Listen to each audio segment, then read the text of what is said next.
আসসালামু আলাইকুম। আমি অত্যন্ত একজন পাপী ব্যক্তি। আমি কিছু কথা বলতে চাই, আপনারা একটু মনোযোগ সহকারে শুনবেন। আল্লাহ তাআলা আমাদের এই পৃথিবীতে খালি খালি পাঠাই নাই, তার একটা উদ্দেশ্য আছে। সেই উদ্দেশ্য হচ্ছে মানুষ আল্লাহকে সৃষ্টি করছে তার ইবাদত করার জন্যে। আজকে বিষয় দিকে আপনারা তাকা দেখেন, মানুষ আমরা মুসলমান হিসেবে কয় ওয়াক্ত নামাজ পড়ি?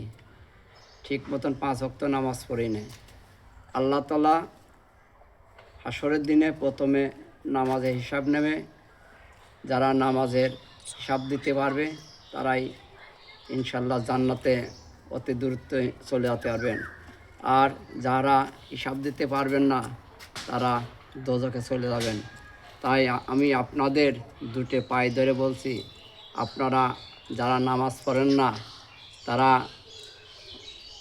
অতি দ্রুত 5 ওয়াক্ত নামাজ পড়েন এবং বেশি বেশি তওবা করবেন। ইনশাল্লাহ আল্লাহ মাফ করে দেবে এবং আমাদের প্রতি আপনাদের প্রতি দয়াবান হবেন। আপনারা কখনো 5 ওয়াক্ত নামাজ ছাড়বেন না ইনশাল্লাহ।